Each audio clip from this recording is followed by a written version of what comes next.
What's up again? Ito na naman tayo, babalik at babalik tayo guys sa ating talakayan, no? Nasa subject pa rin tayo ng Philippine Politics and Governance. Kanina, diniscuss natin yung practice and exercise ng power.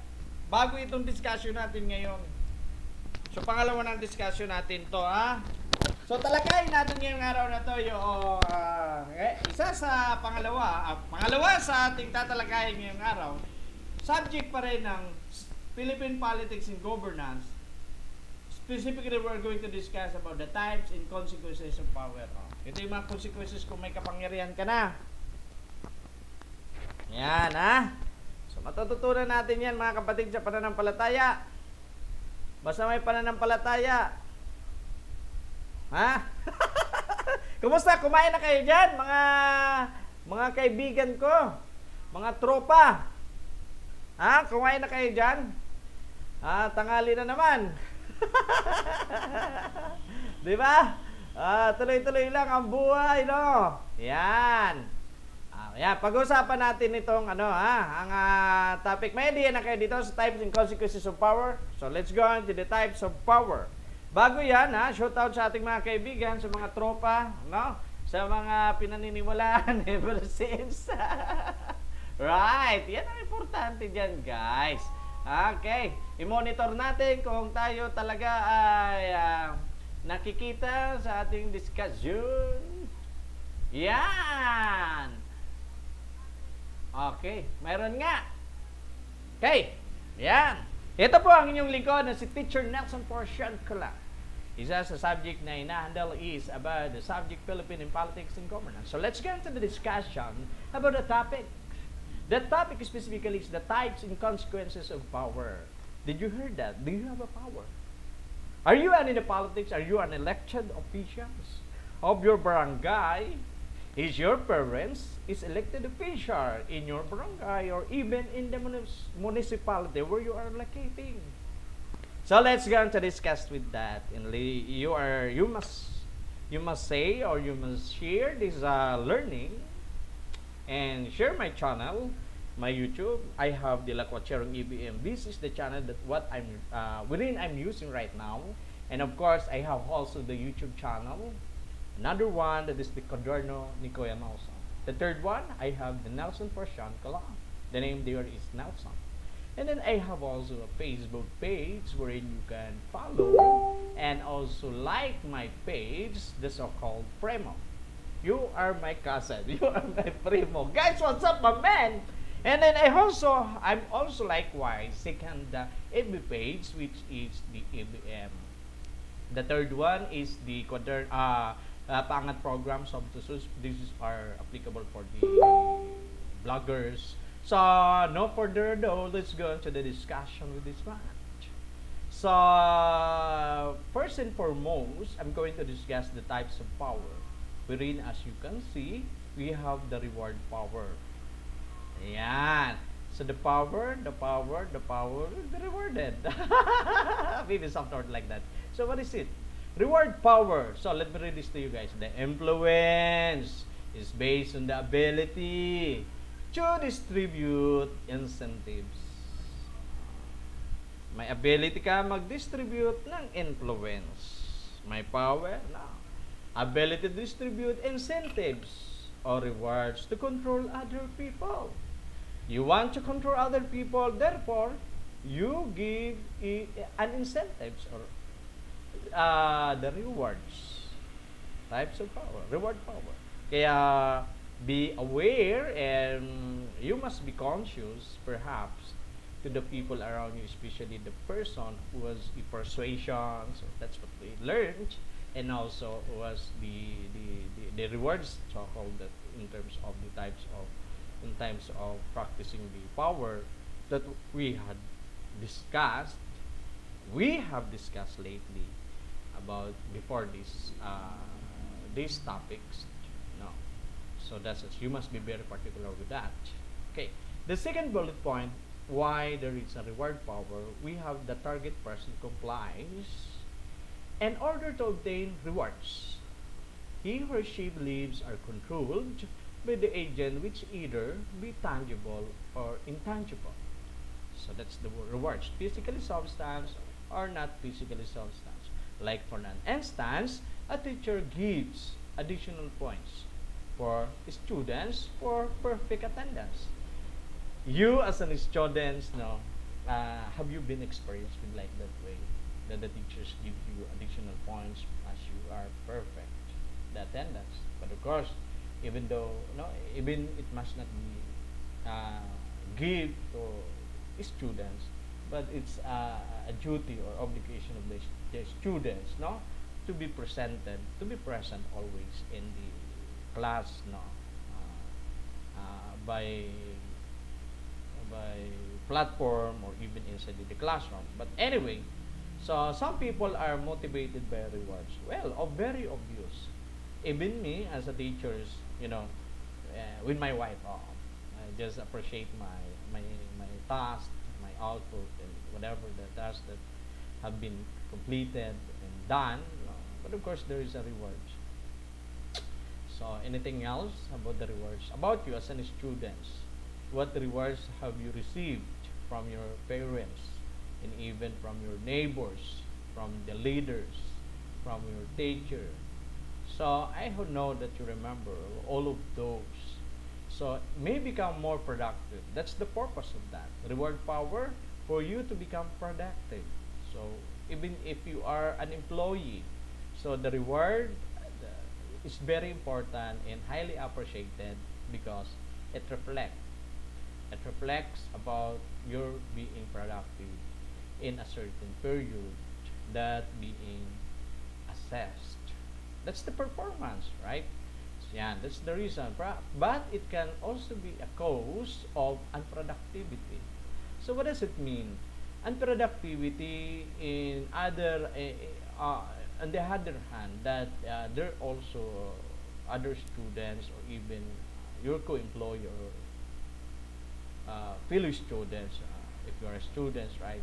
But of course, there may be not just no absolutely will happen, but there may be an invade to your part, and also in the unproductivity cause of that reward, perhaps that when the reward in the next period have not been realized, but therefore you will think, oh my God, I was thinking that the consistency of the rewards is always be given, but the fact that you did not really submitted or performed the task on a certain period, because that is not linked, or that is separately from the previous task or period that what rewards give to you. So the very important, the present time. No, don't expect what the rewards give to you in a previous period, but the fact you must be very particular on the current period, that the task given to you, next task given to you, must be having an output. So that's the very important. In order the reward will be given again, another reward. That's the very important. While the reward can sometimes be constructive, it can be also destructive, because reward me what? Disruptive and constructive. The word disruptive and constructive, I want you to note with that. Disrupted, disruptive. All right, so let's study this one. Sometimes the word is constructive. What is disruptive? Disruptive. Which means causing or tending to cause disruption. Nagkakaroon disruption or troublesome or disorderly. Of course, because it seems you are always just as a student and even as an employee, you are always relying to the rewards that you don't have anymore an initiative to do a certain task when there is no rewards will show. So that's the very important. So very important, even there is a reward or no rewards. What is important is you must always perform. Because the common tendency of the rewards, people, the recipients of the rewards, is always expecting the rewards. They will not do or give such certain tasks if they don't have rewards. That's the negative impact with that. Alright. Okay, that's the reward power. So, I hope you get what I mean. Okay. So, the next one, we have the so-called coercive power. If you remember this one about the discussion, what we had before this discussion, you remember, coercive, wherein the power, in order the power, no, the practice and exercise of the power, wherein the military in the force, no, used by a certain leader in order the citizens or the people of a certain state will follow to obey the order of the leader. So that's it. So the next one, we have the next one for the types of power, we have the coercive power. So let's study with this one. The example of coercive power, first bullet point, I should say, the first bullet point of the coercive power is influence exercise through the use of force. So the same, no? Or violence to induce fear. Tinatakot yung mga tao. Puwersahan. Another next bullet point, the target person complies and follow in order to avoid punishments. So ikaw ba naman, gusto mo ba ma-punishment ka? But of course we don't like. We follow because we just avoiding the punishment that will be given to us. No? That is the coercive power. So he or she believes are controlled by the agent. So there is a commanding power. There is a commander or the leader using by force or violence to induce fear. So have you been experienced this one? Coercive power. What we are talking about is the types of power. So you must be very particular. The first one that what we already discussed is the reward power. It's good compared to coercive power because coercive power is force or violence to induce fear.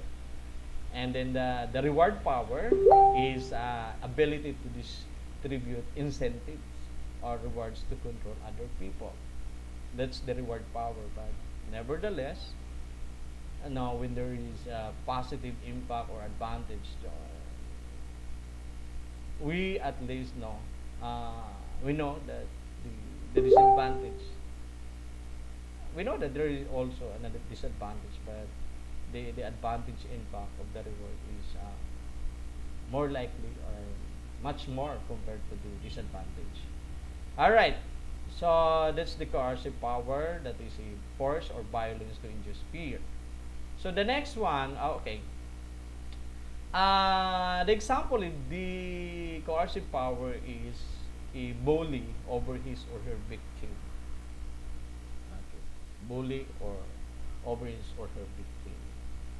So if you remember, if you watch movie, there is a bully inside in the classroom, even in the campus, wherein they are fighting, and then the weak one or the subject person just kneel to the person who practiced the bully. So you afraid, the students afraid to the person who is really always bullying to his or her classmates.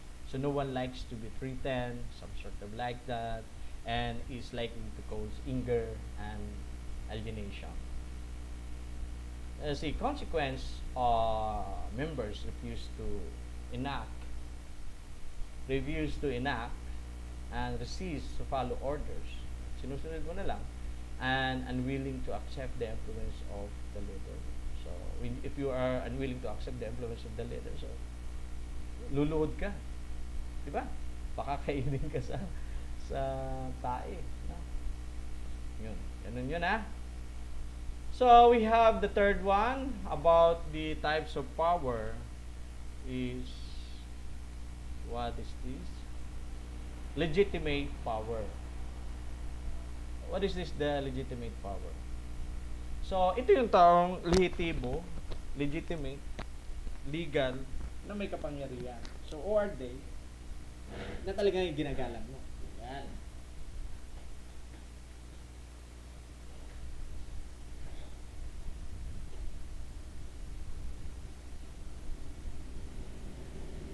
So, sino yung may power na talagang ginagalang mo, guys? Ayan, ha?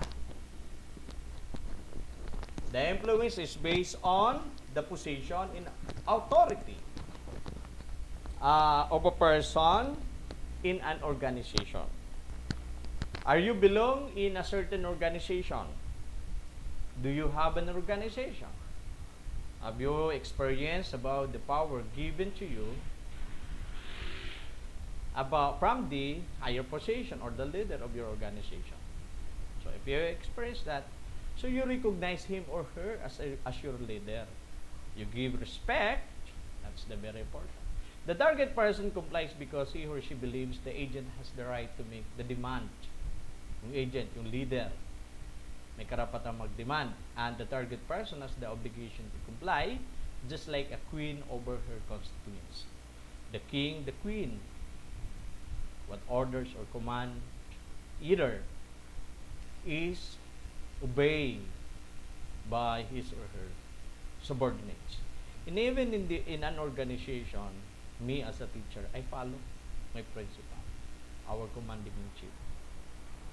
Even in your company, you follow your immediate superior, your manager, because that is legit.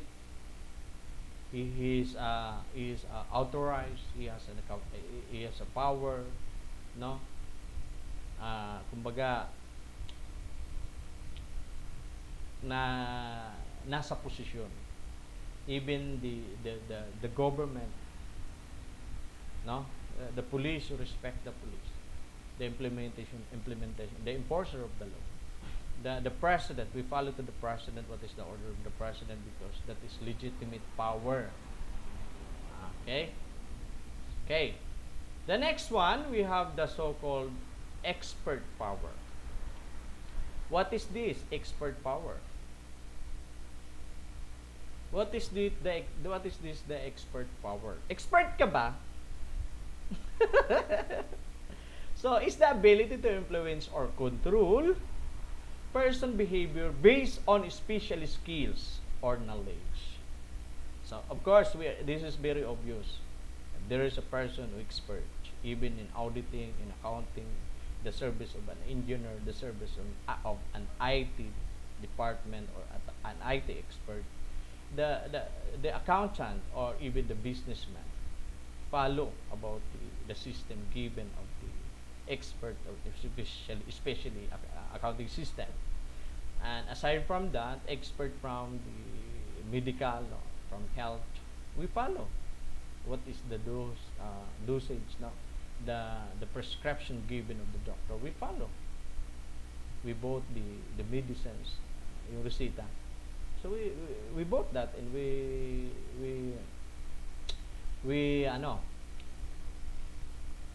eat ba? We take medicines. Take the medicines. Because expert power, that's the expert power. Sumusunod tayo sa mga expert. Diba? Is the ability to influence or control another person. May tumatawag. Sagutin ko muna. Ay, wag ko sasagutin. Wag ko sasagutin, okay? Kasi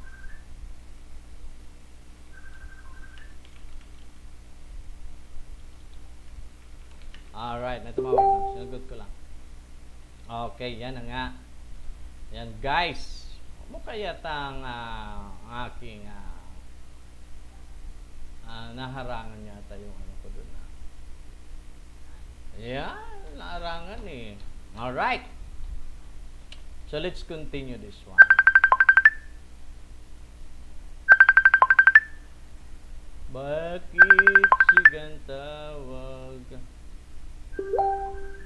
Okay, let's continue this one. So, expert power. That's the expert power. Ability to influence or control another person behavior based on especially skills and knowledge. What is the lesson about this one is if you have any skills and even if you have knowledge, no, even if you are a mechanics, expert in machine, auto, the owner of the car obey to you to buy parts of your car for the reparation of your car. So, there is a respect in short. The target person complies because he or she believes that the agent has special knowledge and experience. Consultation. And also back channeling. Channeling. Mga may problema, di ba? Mga bansa-bansa. Expert power yan. Example, a doctor over his or her patient when it comes to health. Expert yung doktor about sa health, right? Yan ang example. Expert is highly valued and recognized as being related to its own success. It can create influence that is likely to induce acceptance and commitment instead among those recipients to it. So, in short, if you are an expert, if you have skills, people will follow to you. The recipients of your being expert of your expertise will follow to you. So that's the important, right? Expert power. Mas maganda may expert ka at may skills. The next one, we have the so-called referent power. We are still in the types of power. Ano naman tong referent power? Influence based on having desirable personal characteristic and traits by an individual. By the way, referent, okay, let's ask to the Google about the referent meaning. Referent power meaning. So for us to know, although there is also an explanation,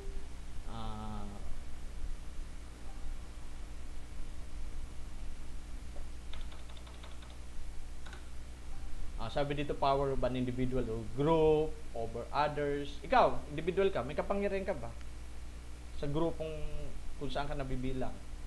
So, based on high level of identification with, admiration of, or respect for the agent in the likes of celebrities and important personalities. Ganun respeto ba natin yung mga artista? Yan, may ganun. Iniidolo natin, di ba? Yan, referent power. The things that a word or phrase denotes or stands for, even the candidate for the certain position that we believe, no? So that's the referent power.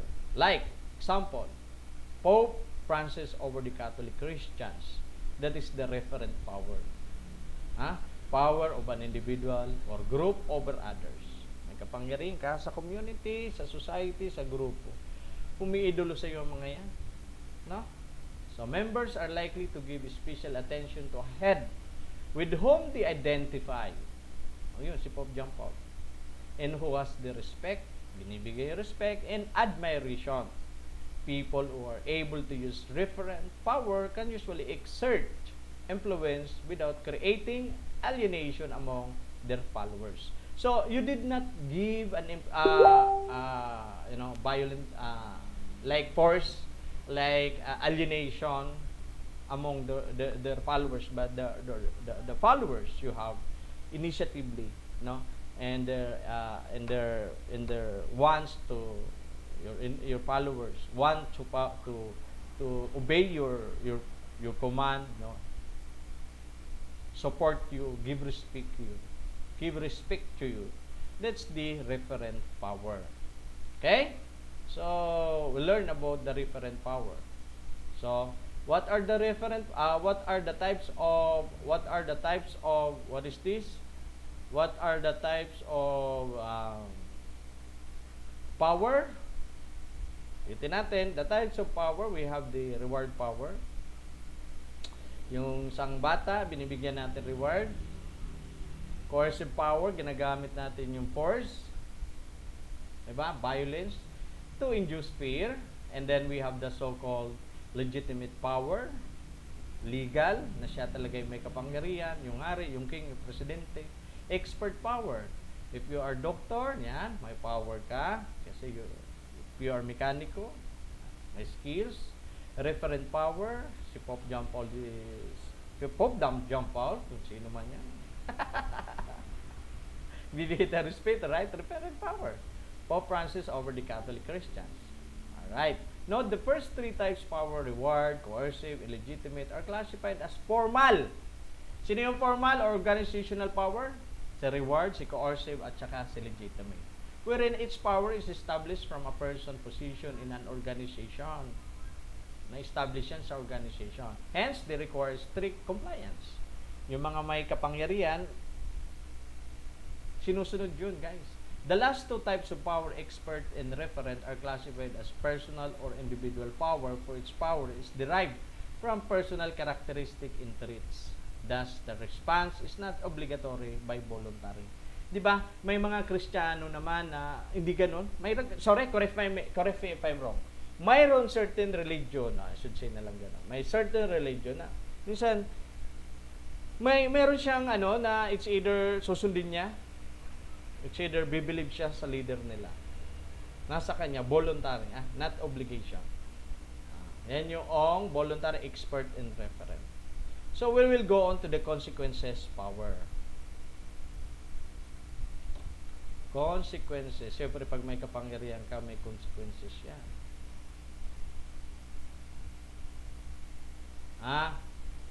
Okay, the different types of power affect the recipients. Of course, naapektuhan ng mga recipients. Tayo, pagka nagre-receive tayo ng power sa ating mga leader.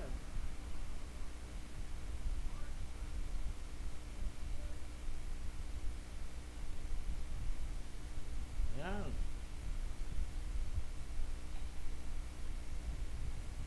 The question are, what could be the consequence in utilizing coercive, reward, expert, different, and legitimate power? Ano yung consequence doon sa types of power? There is a chart taken from online source, www.swlearning.com. Pakita ko. Yan. That will give us idea on the consequences that most likely to happen from every type of power. Sources of power: expert power, referent power, legitimate power, reward power, coercive power. Ano? Consequences of power. Pag expert and referent power, commitment. Pag legitimate power tsaka reward power, compliance. Coercive, resistance. Tayo, sa Pilipino, pag may coercive, may puwersahan, nagre-resist tayo. Diba? Kaya nga nagkaroon tayo ng EDSA Revolution. 1 in 2. Legitimate power, comply tayo. Reward power, comply tayo kasi may reward. Legitimate power, ginagalang kasi elected. Referent, expert, power. Committed tayo. Kay Pope Francis, no? Yan, commitment tayo kasi if you are a Christian, or whatever your religion, expert power, we are committed to follow the resita of the doctor because he or she is expert. Commitment. Alright? Did you get that? Naintindihan? Ito, baka kasi hindi kasi nakikita.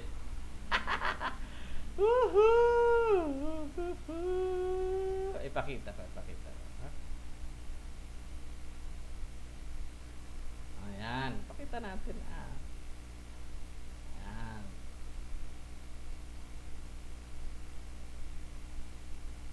Ayan.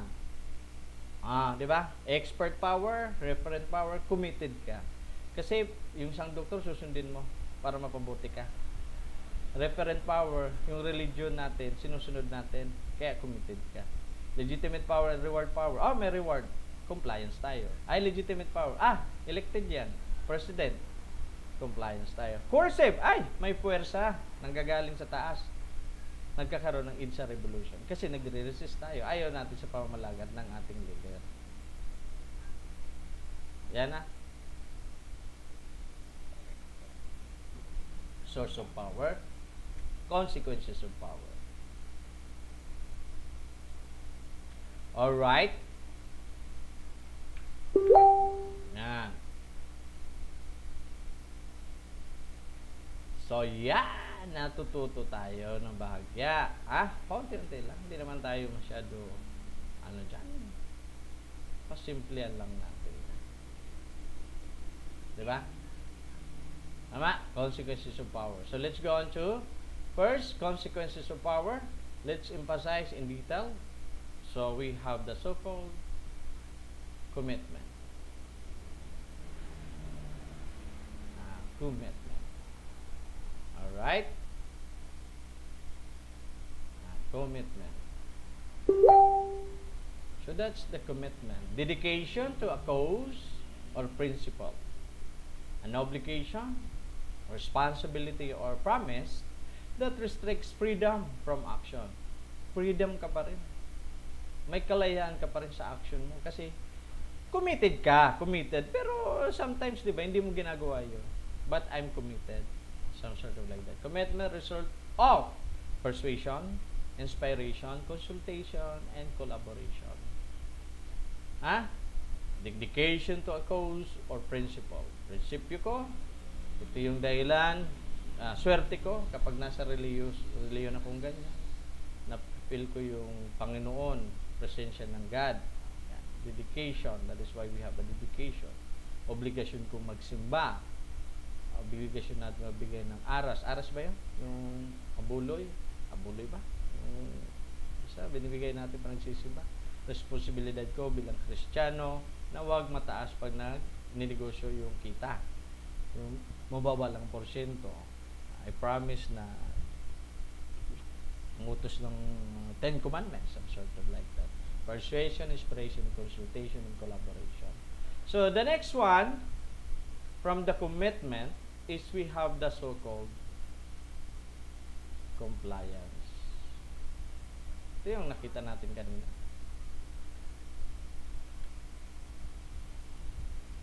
Compliance, the act or process of complying to a desire. Kukomply tayo pag legitimate, pag may reward, di ba? Demand, proposal, or regime or to coercion. Conformity and fulfilling official requirements. Yung gusto ng officials, right? The act or process of doing what you have been asked or ordered to do. The act or process of complying. Nagko-comply tayo kasi legit yung leader. Elected Rene-recognize. Nagko-comply tayo kasi may reward. So, compliance is a result of coalition, personal appeal, and ingredation, and exchange. Okay? So, na-discuss natin. Alam mo, word by itself. Kayang-kaya na maintindihan, di ba? The next one, the third one, in consequences of power, we have the so-called resistance. Ito yung coercion, yung pwersahan, kaya tayo nagre-resist, kaya nagkaroon tayo EDSA revolution. The refusal to accept or comply with something. Kung nagko-comply tayo sa tinatawag natin na compliance, dito hindi tayo nagko-comply, nagre-resist tayo, lumalaban. The attempt to prevent something by action or argument. The act of fighting against something that is attacking you or refusing to accept something. So, resistance is a result of coercion. Bakit mayroong resistance? Kasi may coercion, ginagamit ang puwersa, yung mga military. Pressure, napipressure tayo, and may kapangyarihan na mali ang gamit ng kapangyarihan para sumunod tayo. And then authority, abuse of the authority given. So, we learn a lot. No? So, the consequences of power, first is we have the resistance, we have the compliance, and we have the commitment. Consequences of power. We have the source of power, the expert power, referent power, legitimate power, reward power, and coercive power. So, expert power, referent power, consequences of power is commitment. Legitimate power and reward power. Consequences of power is compliance. Coercive power, consequences of power is resistance. If you are a leader someday, you must be very particular. If what is the source of your power? Is it from the expert? Is it from the referent? Is it from the legitimate? Is it from the reward? Is it from coercive? So that's it. You're a teacher. You give a reward to your students from the reward power. So compliance, therefore. Alright, if you are elected official from the legitimate power, so compliance, therefore, the consequences of power. And in the expert, if you are a doctor, the power that you have is commitment of your patient. Alright, coercive power. You are a bad leader. They don't comply, they don't commit, but they resist to your power. That's the consequences of power. So therefore, guys, we learn for today. Subscribe my channel, Lakwatserong EBM, this one, no? The link there. If you see the link, if you are watching, click this one. And then you will notice there's a lot of links, Facebook and YouTube. In Facebook, please subscribe and like and share. And also in a Facebook page, I should say in the Facebook page, please like and follow. And the YouTube channel, please subscribe and like my video. So that's it, guys. That's it for the second time around, second topic for this morning of the Saturday. So it's still working. But anyway, thank you guys. Always support my channel. Counting practice pa now. Alright. So amazing. Take good care. And I'm always here for you. So saying that, ingat, babush!